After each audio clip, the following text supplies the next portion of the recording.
So let me tell you my story. So I spent 20 years in the Air Force, and my first 8 years was an enlisted lab tech.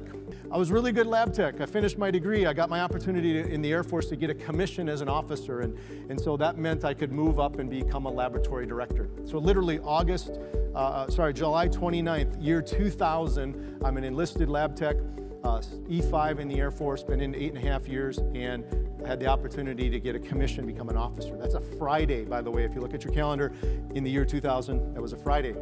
Had a ceremony where they promoted me, and I got my little bars on my shoulder to become an officer. And then that weekend went by, and Monday morning, officially August 1st, I am a second lieutenant, United States Air Force, and I'm a lab director. What was my training to be a lab director? A weekend to think about it. Okay, and here we are. Good morning. Today we're with Mark Noon. Mark has excelled in military and civilian healthcare leadership for more than 25 years, spending his early military days as a lab technician. Mark received a commission as an officer and an immediate promotion to lab management role. But as is true with many promotions, he entered this new role lacking the skills and training needed to manage others and his department. That experience shaped Mark's career-long commitment to developing skilled leaders. Mark's expertise includes employee engagement, leadership development, inspirational and motivational speaking, teamwork, and creating value and bridging generational gaps in healthcare. He is also the author of Set Up, Timeless Leadership Skills for Your Success. Welcome, Mark. Hey, good morning, Ryan. Thanks so much. You're coming to us from Florida. We just talked about. How is it down there with everything going on? You know, our area is pretty calm. I don't think a whole lot has changed. Our governor just last week put the stay-at-home order like a lot of other states have done, but really just about everything's been essential. So people are out and about doing their thing, but being very cautious too. People are keeping their distance as they need to, but still operating life somewhat normal. So are most of the stores and other things closed down by you? You know, about half and half. You know, the restaurants are still operational. You got to pick up your food. Everybody keeps their distance, that kind of thing. Things are very clean. We went and looked at some vehicles the other day just because the dealership was open. So we were just out and about trying to kind of get out of the house for a little bit. And they literally took a can of wipes with them and wiped everything down as anything was touched. So it was very particular, but not necessarily keeping everybody away. Yeah. Interesting. So up here, different story up here. Yeah. We were shut down, I'm in Pennsylvania, so we were shut down 3 weeks ago. Yeah. But everything is pretty much essentially shut down unless you're an essential business. So hopefully everybody's doing the right thing. Well, I think they are within the capability of what they have. And I like seeing that people are at least thinking about what they're doing and being cautious.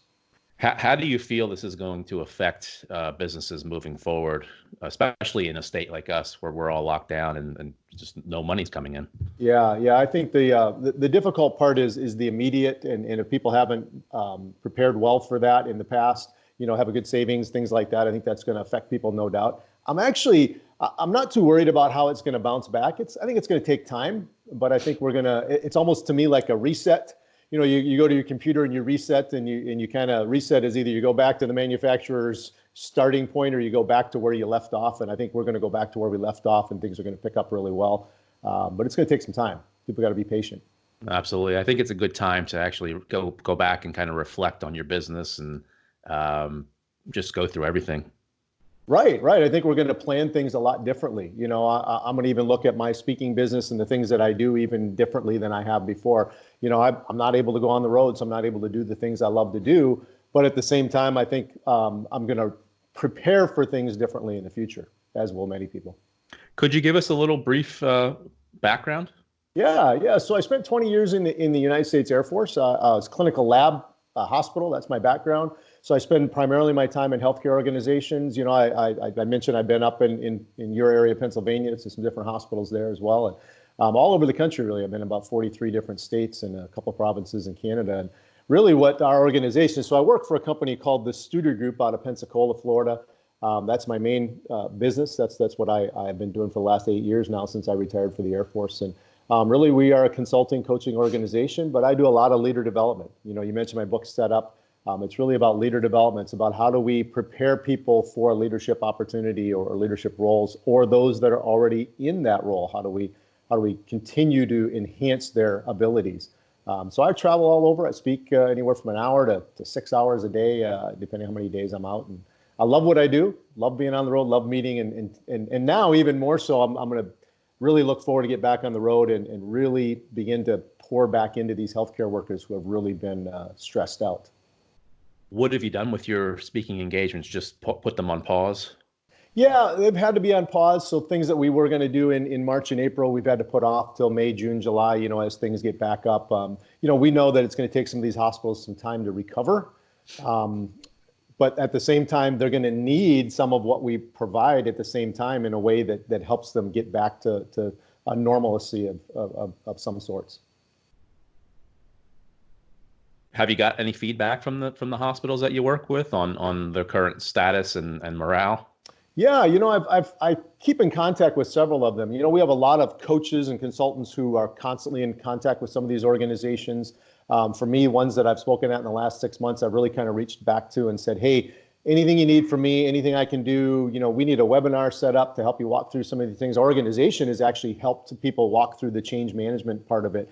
We actually just produced a video this week on how to work from home, how to best man your time at home so you're not distracted with all these things that go on. You got the dog, you got the kids, you got everything going on, and it's so hard to just concentrate. And so we produced a video just to let people know how they can help do that more effectively. That's awesome. And I'm hoping that as we move forward and everything's back to normal, that maybe we can realize that you can work from home, maybe a little mixture of working from home and at the office. Well, I think we are. I think we're going to see things, and this is where I think I'm not necessarily, don't use the word excited about what's going to come out of this, but I'm interested to know how much differently we're going to do business and how much better and more efficient we're going to be. I already work from home, but at the same time I have to be on the road to do my job fully. But we've also realized that there's a lot of video stuff, just like we're doing right now, using Zoom, using Skype, using lots of different tools to still reach out to people and help them through whatever that's going on. So you talk about something that's important to me, and it's culture.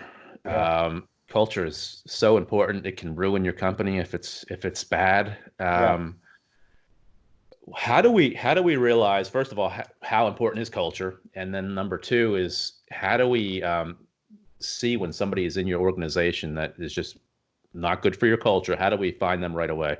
Yeah, that's a great question. And here's what I tell people now through this whole, COVID-19 thing is, you really know what your culture is through what you've gone through and how your organization has reacted. I was with we coach, part of one of my other businesses in ventures is Leadership 10, which is an organization we've started locally in Florida to coach and mentor young professionals. And one of those young professionals and I had a conversation recently about what his team did as soon as this whole thing hit. And he works in a bank, and they've had to kind of close their doors and only allow like one person in at a time, and they have to have an appointment. And he said what he realized was how much his company took care of the people who were working there. That was their first priority. It wasn't the bottom line dollar. It wasn't the customer. It was actually the employee.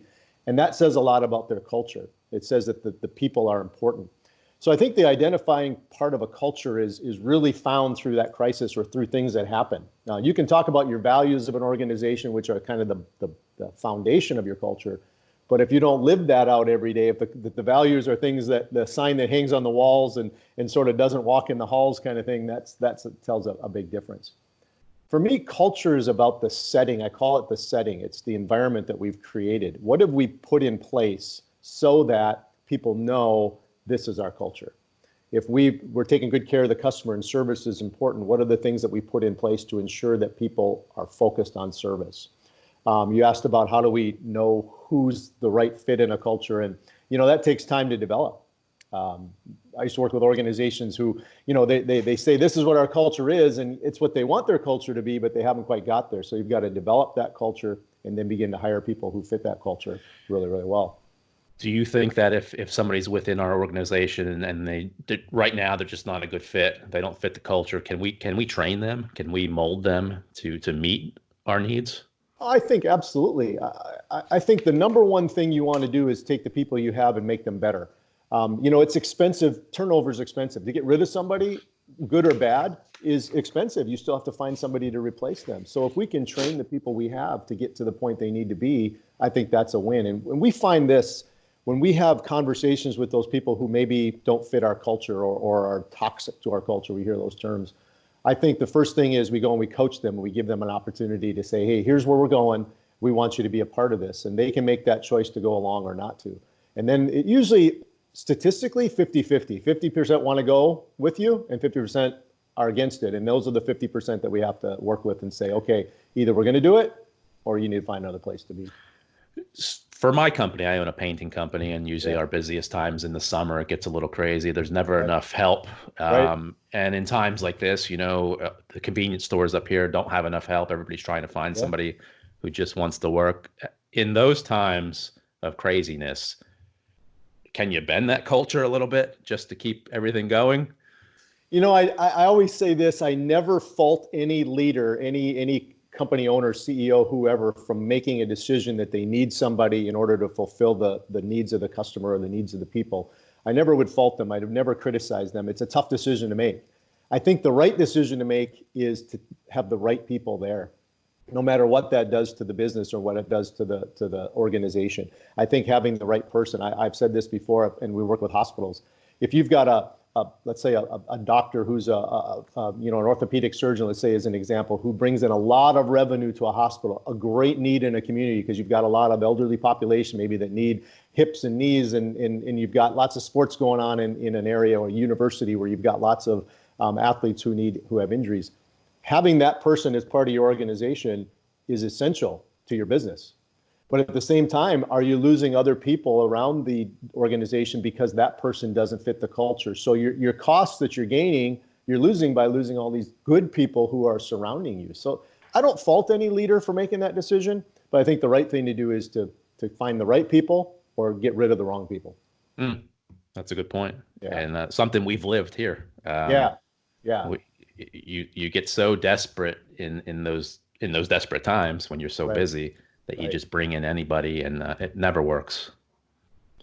Unless you've got a really strong culture to begin with, and you bring in somebody like that who has no choice but to fit into your culture, otherwise they're not going to feel at home or in place. But that's a rare organization, I think, that has it. What in your mind makes a good leader or a great leader? What's the difference? There's so many answers to that question. Probably that's a wide open. There's so many versions of that. For me, it's about the relationship that they have with the people they work with. I teach this, and it's in my book, and it's articles I've read.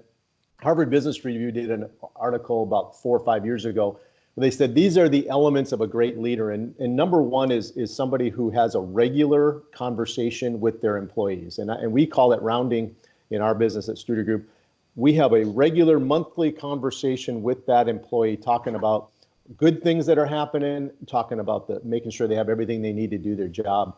Number two is having a daily or at least a weekly, just a general conversation, just a, hey, how's it going? Tell me how your weekend was, that kind of thing. The third one in there is ensuring that we get back to people as quick as possible. And typically it's 24 hours. Honestly, that's what the statistics say is 24 hours. If you send me a message and I'm your boss and I don't get back to you in 24 or at least 48 hours, what's the first thing that pops in your mind? Oh, Mark's ignoring me. I'm not important. I'm not valuable, And then the fourth thing, and this is really important for our Generation Y, millennials, and Generation Z that's coming up behind them, is expectations. We've got to set what the expectations are for the job. It's so important for everybody, but especially for that 35 years old and younger age group, which is typically the millennial and Generation Z. So those are the 4 things that I find are the most essential elements of being a great leader. How do we notice somebody who can be cultivated as a leader in our company? I think number one is their willingness to be coached or to listen. That they don't come in thinking they have all the answers. It's interesting that we've coached in this organization that I have locally, we've coached some young professionals anywhere from the ages of 23 all the way up to 45, and that's a broad range. And one of the things that we were most concerned with some of the younger age folks is their willingness to learn and to grow. I think as we mature, we realize how much we don't know, and we're more willing to listen. But that age category, that's kind of my children's age or mid-20s, that's where I go, okay, are they willing to listen, number one? Are they willing to be coached? And I think that's the ones you say, okay, I can work with that person. Mm. I think in a lot of people's minds, everybody always thinks that everybody wants to be in charge. That's always the top of the goal for everybody, but that's not really true. Is it okay not to want to be the leader? And Yeah, I think so. There's this career progression that people have, and what I love about career progression that we can do differently is we can make multiple tracks that people can go on a career progression. I saw this happen in the military when I was about halfway through my military career. It used to be that in order to get promoted, you had to follow the commander track. You had to be like a commander at some point in order to get promoted. And they realized that, there's a lot of people that just enjoy doing their profession, doctors and nurses and dentists, because, I was in a hospital, who loved doing that, but yet they couldn't get promoted unless they got out of their specialty and moved up to a command role. And the Air Force said, you know what, that's not fair. So let's make two career tracks. You can become really good at your job as a colonel or as a dentist and become a colonel, or you can become a commander dentist and become a colonel. So it was that. And I think that's where organizations need to allow people a different career track. It doesn't always mean you have to be the supervisor or the manager or the director and move your way up. And what we found is when we promote too quickly, some of those people don't want to be that leader. Yeah. And it pushes them right out of the company. Right. Not only do they not want to be it, or the ones who have been there a long time love what they're doing and don't necessarily want to be the manager or the director. Yet we say, okay, Ryan, you've been here the longest, you have the most experience, you need to be the leader. And although that may be true and you might be very capable of it, doesn't necessarily mean you want to. And I've told people who have been in a leadership role, you know what, if you're not willing to move forward and continue that leadership role and go the way the company is going, there's nothing wrong with stepping back into a previous role and say, I'm good just doing this job every day because I love it and I'm going to continue to be good at it. Mark, what have you done when you've gone into a company and you found out that the actual leader is the issue with I'm sure you have, with culture and issues? How do you address that and change that? Yeah, everybody wants to blame the boss, and sometimes it is the boss who is the problem. Sometimes it is the CEO or the top executive leaders. And when we work with an organization, it's always the executive leadership team first. We always spend time with them because I think that's important. And if they're not willing to move forward and do the things that we know are the right things to do, then we know we're not going to be very successful. And I've worked with some of those. It's the CEO says, okay, Mark, we want you to come in and consult and coach with us, but take care of my people. I'm going to be over here doing my own thing. That doesn't work. So I have to have a conversation with that leader and say, hey, this is the only way this is going to work. And sometimes they say yes and sometimes they don't. Now, that doesn't mean I'm not going to continue to help the organization, but I know what the results are going to end up being. I think the other thing is helping them to be self-aware. One of the very first things we teach in any leadership course is self-awareness. Do you know yourself well enough to know what your strengths are and where you need some help and some opportunities? And if we don't start there, I don't think we're going to get very far with most leaders. Do you get any pushback when people know that you're coming in to kind of reformulate some things? Oh, yeah. One, it's the people who we've always done it this way. It works for us, and we don't have. It's like if it's not broke, don't fix it. And we know that we use this example that if you're not getting better faster than the other guy's getting better, you're actually getting worse. If you think a company like yours, a painting company, right? So if you're not continually improving the way you paint, the people that you have, somebody else is going to do that, and they're going to be the ones who are going to move on. And even though you've stayed status quo, which might be 90% success, 90%, they're moving to 92 and 95 and 98, and all of a sudden everybody's going, well, they're higher rated than yours is. I'm going to go with that company instead of yours, even though you're good, you're really good, right? That's the frustrating thing, I think, is we get to 90% satisfaction of our customers and we say, wow, we've arrived. Well, as soon as we start, leveling out, everybody else is going to move on. Absolutely. Yeah. So you told me you've been all across the country, obviously, in different countries. Yeah. What are the differences in the different types of leadership skills and styles that you've seen? I don't think I've seen any. And people ask me this a lot coming out of a military background. They always assume a military environment and culture is different than the civilian world. And it really isn't. I mean, there's things that, if you work for me in a military culture, I can tell you to do it and you're going to do it. In a civilian world, I've got to kind of convince you to do it to get you to do it, because, you know, it's not necessarily that I can fire you in the civilian world, but I can't fire you in the military world, or vice versa. But there's very much similarities, I think, and leaders are leaders in all environments. And I work primarily with healthcare, but I also work with a lot of other industries along the way too. And to me, they're all the same. People are people. The people inside the military world are looking for the same things that people outside the military world are. You know, I've watching the TV the last couple of weeks. You know, we've had some of the military leaders on television talking about some of the things and the operations they're doing, and I love it. I love the kind of that command, and we're going to do this, and we're going to take care of business. But the bottom line is, those people are the same as the ones who are doing the work in the hospitals and civilian world all over. So very similar. I have a question. Leadership at work, wherever your office, you're giving orders all day long, you're directing, you're instructing. Right. How do you shut that off before you get home? So at your home, you're not doing the same thing, and maybe I'm guilty of that. Yeah, I think we all are. I think we all take some of that back and forth, right? My kids will tell you that they felt like they grew up in a little bit of a military environment. Obviously, you know, they lived on base, so they saw that all the time. But I think sometimes Dad acted like that, you know, maybe a little bit more than he needed to. And not that I was all this real military kind of guy, but I think there's parts of that characteristics that just are developed over time. I think one of the things about working from home right now for a lot of people is they're going to see the difference. They're going to have to shut off. You know, when I walk out my office door, it's not the same as when I'm inside my office doing business. And I think people are going to see a big change in how they view that. I think the other thing is having a conversation with your family, with your spouse, whoever, to say, okay, let me know when I'm bringing too much work home, or when work starts to affect what's going on at home, and have that honest conversation. I tell my kids all the time, and they're older now, they're in their 20s, so but they see things that they go, Dad, that isn't right.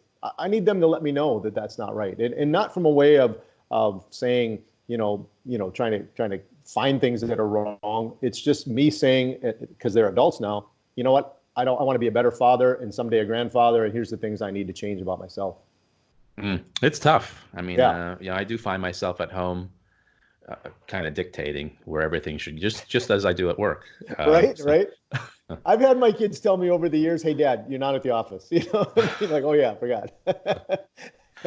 Communication, obviously, communication is key in anything in your relationship at work. Do the companies you work with have an open door policy on communication, or is it more regimented?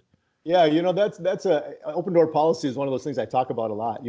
When I talked about those 4 elements of great leaders from that Harvard Business Review article, it was all about communication, those 4 things. Communication and open door policies are really great because they allow you access to your boss. The problem with the open door policy is, when's the last time somebody came to your door, open door, and said all the great things that are happening in your department or your organization? That never happens, right? It's always, hey, you got a minute? I got to talk about blah, blah, blah, whatever's going wrong, or this person who's not doing what they need to do. And so open door policies become this open door to complain, communicate, the negative things. And that's okay. I mean, we need to have that opportunity. But where I look at the proactive part of communication is, do I go outside my office and I go to Ryan's area and I say, hey, Ryan, let's have a conversation. Tell me the best thing that's happened in the last couple of weeks here in the department. When's the last time somebody asked you that kind of question, right? And so we don't think that way. And then we even push it further. We say after that, I say, Ryan, who's working really hard? Who's doing the extra, going the extra in our business? Tell me about that person and what you really appreciate about them. So we're looking for recognition. We're looking for communication that is very positive. And then we make that public. We say, hey, I want to let you know, Ryan was mentioning so-and-so doing this and what an impact it had. And maybe we send them a thank you note, or maybe we publicize it in a newsletter, or we have a huddle, a big meeting with the team, and we say, hey, here's the good things that are going on. And when people start to see that, you get a lot of less of that open door communication complaint type of element. How do you redirect that everybody has that one person, or maybe they have 10 people who are just negative all the time, and every time you see them, it's a complaint, or they need something else, or they don't have enough, or the equipment's not good enough. How do you deal with that person? Well, again, that takes time. Most cultural changes, they say statistically take 6 to 8 years in a large organization. So that's a long time. And people hear that and they go, oh, well, is it even worth it? Well, it certainly is. But number one is changing the way you ask the questions about things. So going for that positive interaction, looking for what's working well, getting that negative person to say, okay, I understand that we got some situations and we're going to work on those and things are going to get better. But in the meantime, I want you to look for something positive that's going on. I want you to tell me the next time I come and have this conversation, I want it to be what's working well and who do we need to recognize for doing a good job. And when we start to change that mindset, I think that's when we'll start seeing a lot less of those complaints. Plus, if I'm asking you, if I'm going proactively to you and saying, hey, Ryan, you have all the tools and equipment to do your job, and you say, well, no, I really need this new paint sprayer or something, whatever. And I'm like, okay, let's talk about that. You know, in your mind, you're probably thinking, oh, it's too expensive, or this one's gonna, you know, I got to duct tape this one a few more times and get through a few more jobs or whatever.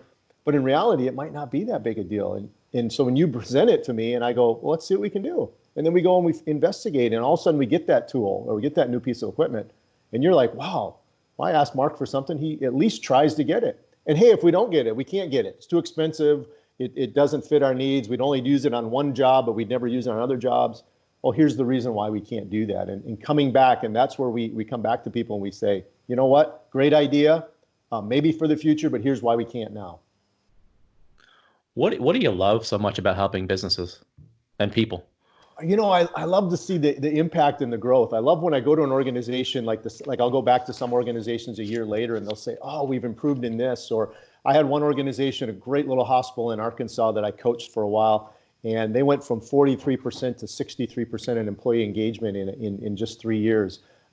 Their community changed. I had a call from a bank president in that little town who said, hey, Mark, we've heard some great things about what you're doing at the hospital. Can you come work with our bank? Because I think we could use some of that same stuff. When I hear that, and this is coming from so he's the CEO of a bank. He's called the CEO at the hospital and said, hey, what are you guys doing different? Because we're noticing this difference in the community. Those are the things that make me go, wow, I think we really, really had an impact. And then what that does is then we see also the results in the hospital. They had higher patient satisfaction scores. They had better outcomes for patients. Patients got healthier quicker. They didn't stay in the hospital as long. All those things are compounded. That's what makes me smile when I get up in the morning. That's nice. Well, you definitely have a passion. You can see it. Yeah. Oh, I love what I do. I love helping these folks, and I love being a part of it too. And I love learning and growing from them and seeing what they do wonderful and share that with other hospitals. Is there ever a client, I say client as a company, that just isn't a good fit for you guys? Oh, absolutely. Absolutely. We've had organizations that we've gone in and just like the example I said earlier, the CEO says, okay, you guys go do that. I'll be over here doing my thing. And we, after a certain period of time, we go, you know what? We're just not going to be able to be successful here unless we make these changes. And if they're not willing to make those changes, then we have actually backed out and said, we're not going to be able to move forward. And it's just going to be a waste of money for you and time for us. And that's a hard thing to do because, again, it's your bottom line. But it's also about the values of the organization, the values of who we are, in saying we want to make a difference. We want you to make a difference. And if we're not going to work together on this, it's just not a good fit. Hiring. Uh-huh.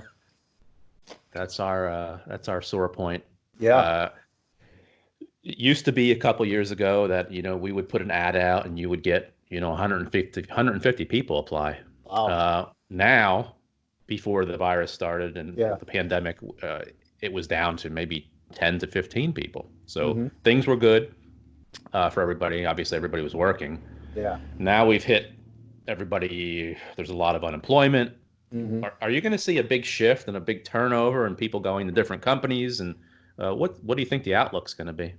I think there's some truth to that. I think that people will say, okay, I haven't been working for this company for a while. I didn't take a chance on moving out of this company to another one before. Here's my opportunity to do that.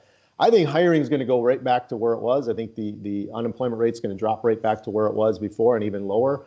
And that's a positive thing from the perspective of an economy, that you're having a hard time getting workers because everybody's number one reason is to have a great culture. People want to work for you versus going somewhere else. If you haven't struggled getting people, then sometimes I tell organizations, maybe we need to look internally and say, is there something about this company that people don't want to work here? And let me tell you, it's not about the dollars. It's not about how much you're paying. It's about the environment that people work in. That's that setting and that culture. I think we're going to see people change areas. Absolutely. I think we're going to see a shift in the way that people do business.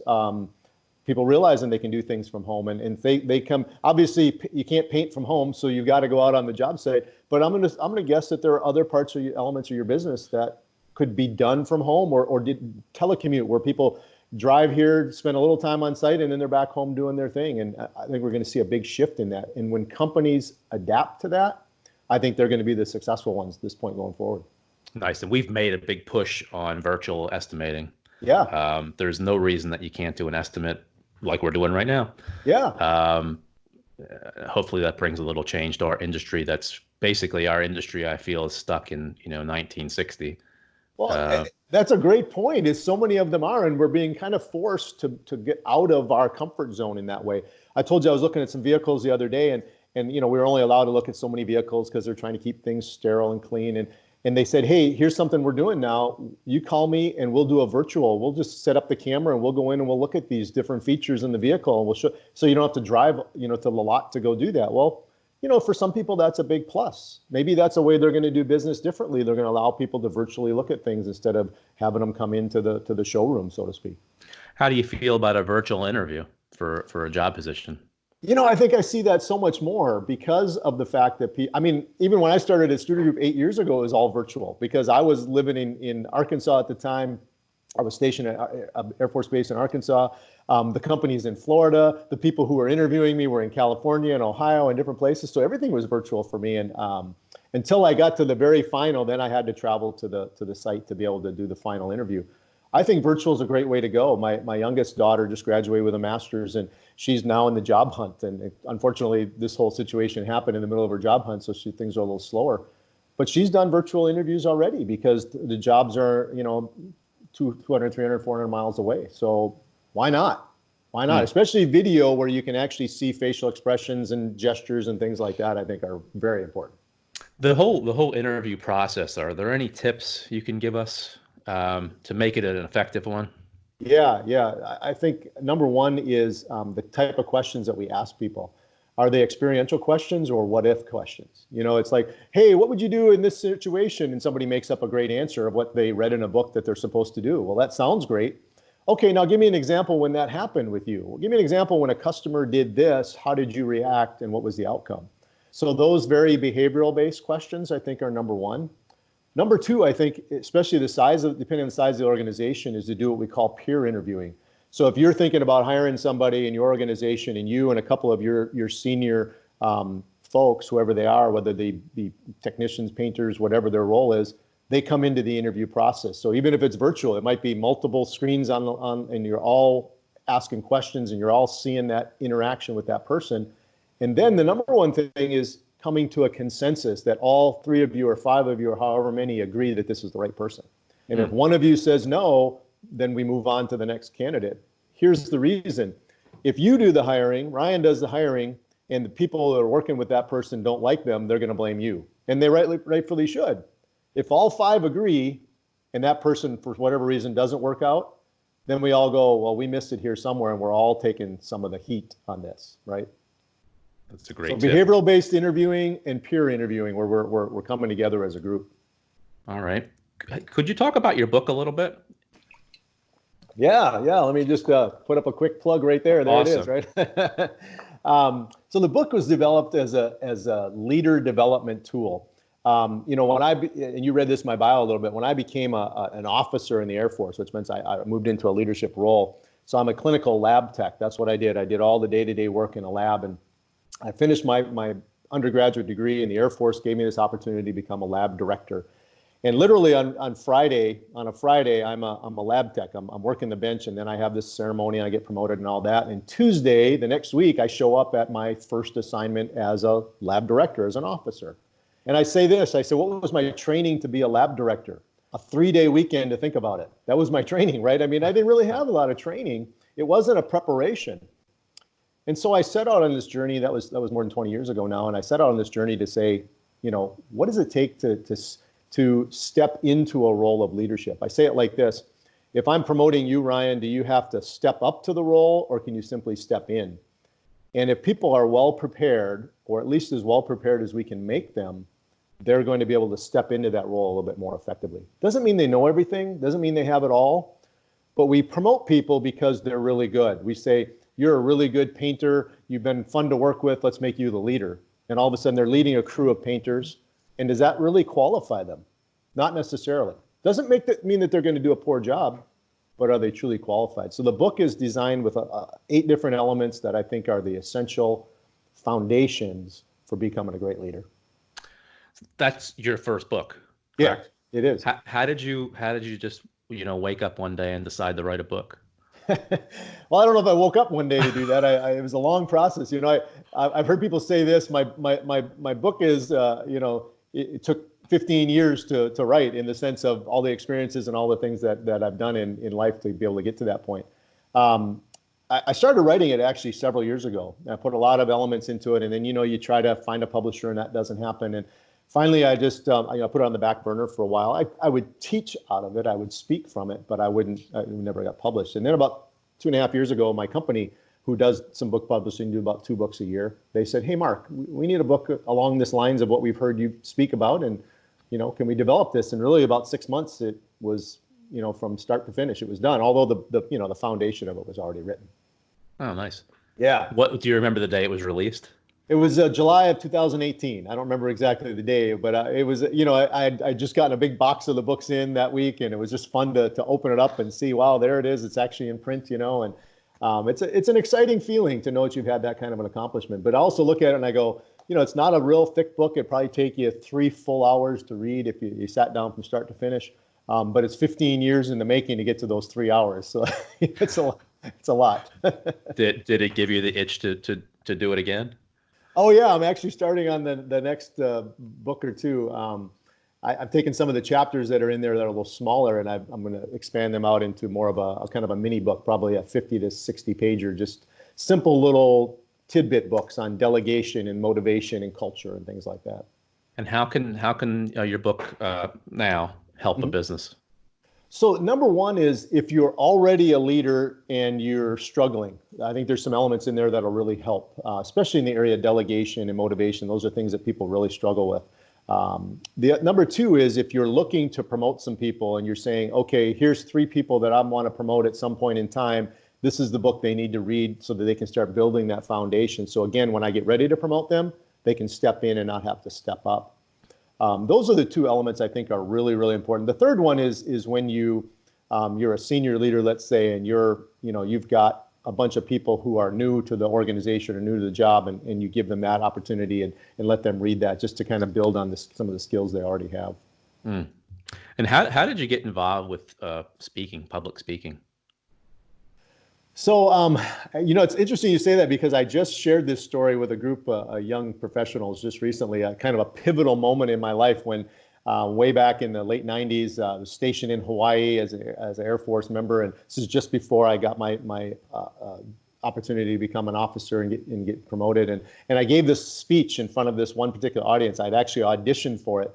And I won the opportunity to give this speech, and it was in front of a lot of senior leaders on the base. And it was one of those moments that was pivotal, in the sense that I gave this speech and it resounded really well. I had lots of compliments. The base commander sent me a handwritten note, which literally is still on my desk today. This is 20 years later. And that really kind of catapulted me into this opportunity. So I started emceeing and doing a lot of stage events throughout the Air Force. And when I got ready to retire, I knew of this group in Pensacola, which is not very far from me. And I said, hey, I'd like to continue doing this. Outside the Air Force, you have opportunity, and they did. And so I started out more in the consulting, and then moved into full-time speaking from there. What would you say, what could you tell somebody else who wants to get involved with speaking? Do you have any great tips for them? Yeah, number one is to build the foundation, to have the stuff ready to go. Don't expect that somebody's going to call you and say, hey, come speak at this event, and then you come up with the material. I think having material ready, even now as a professional speaker, I have new material I'm working on all the time. This whole being stuck at home thing, I'm working on new material. I've got to have it ready to go, so that when somebody says, hey, come speak, we've already heard you speak before, we want something new, I'm already prepared for that. So number one, for a new speaker, be prepared, have the stuff ready, start doing some small engagements locally, maybe for free. And then, or maybe publish some articles, get an opportunity to be on a podcast with somebody like Ryan Amato or whoever else, just to get the word out there that you're available. You partly answered my next question, because I was going to say, I'm sure you're goal oriented and you're prepared. Before the pandemic, what were your goals for this year, and now what are your goals for this year? Yeah, that's a tough one. To change the goals is always hard, because it's literally a full 2 months at least that I may not be on the road. So that's 1/6 of your entire goals for the year. My goals every year are to be in at least 60 organizations speaking. So that's at least 1 to 2 a week, and that's with some breaks. And December is usually pretty light because Wow. of Christmas, things like that. But about 60 events a year. That's always my goal. Could I still do 60 events this year? I probably could, but it'd be 3 a week to get caught back up to that. So I'd probably modify that down to 45. But it's also about new material for me. I really do need new stuff. So my goals have shifted to doing more new stuff so that I'm better prepared to expand my audience even into 2021. Nice. That's a lot of speaking. It is, but I love it, and sometimes that's an hour and sometimes that's an all day. I did an event in Michigan last summer where I spent 9 days, not in a row, but 9 days at one organization doing all day speaking. So that's 9 events, but it equals out to about 40 events if you did it 1 hour at a time, throughout different organizations. So it's a lot, but I love it. I absolutely love what I do, so it doesn't bother me at all. Mm. Mark, what are you great at? What would you say you're great at? I think I'm good at groups of people. A group of people in front of me is where I really connect to an audience. I really focus on connecting to the audience well, to make sure that they feel like I'm in the audience. So if I've got, like I told you, I was at one of the hospitals up there in Bethlehem area, your area, PA, and there was probably about 250 people in that audience. And I get off the stage, I get out to the tables, I start to use people's names, I start to connect them into my stories. I think that's what I do really well, is connect people to what the subject is and make them feel like they're in the story that I'm telling, so they feel like they learn and they grow more. Is there something you want to be better at? Yeah, honestly, for me, is one-on-one conversations is where I struggle. As a speaker, I get up on a stage and I can do it all, right? I can use every gift and every talent. I get one-on-one or a couple people in a room, and I don't have that same sense of ability to connect to people. And it's just an area that I work on and I get better at. And, you'd think it would go the opposite way, but when, some people are really good at that one-on-one and you put them on a stage and they freeze, and I'm totally opposite. Oh, I don't get that from you. I was thinking in my head that this is the most direct and functional, if that's the word, interview I've ever done. It's only 40 minutes and you've answered every question and Well, thanks for that. And maybe my working at it, getting better at it is good, but maybe I'm thinking there's a broader audience here behind you. That's what I'm looking at. I don't know what it is, but thank you for that. I appreciate it. Sure. What could you tell a business owner right now, a small business owner? Obviously we're struggling, Mm-hmm. can't work. It's going to Yeah. change. It's going to turn over and it's going to go back to normal. But what do you tell them now? Yeah. I think number one is just be patient. It is absolutely, I believe 100%, it is going to turn around and it is going to be what I call not back to normal, because I don't want to go back to normal. I want to go back to super normal. I want to be better than it was before. I want businesses to operate more effectively. I want them to engage their people more effectively. I think now's the time, because maybe they have lost some people, is to look at hiring the very best people they can find. And if they're the person looking for a job, if that person out there is listening is looking for a job, they need to be the best person they can be, to know the organization they're trying to get hired to and know that they're a good fit for it. Awesome. Well, Mark, So, I appreciate it. You are awesome. yeah, thanks, Ryan. My pleasure to be here. I think it'll definitely help out businesses and people, and anybody looking for a job or want to make a change. Yeah. It's all appreciated. Good. My pleasure. My pleasure. Anytime I can be a part of an organization out there helping, I'm glad to do it. So mark.noon, studiogroup.com if you want to get a hold of me. And I don't know if that stuff will probably be on your website as well, but I'm happy to come help. Absolutely. We'll throw all your links up and let them know where they can find the book. And I wish you luck and everything.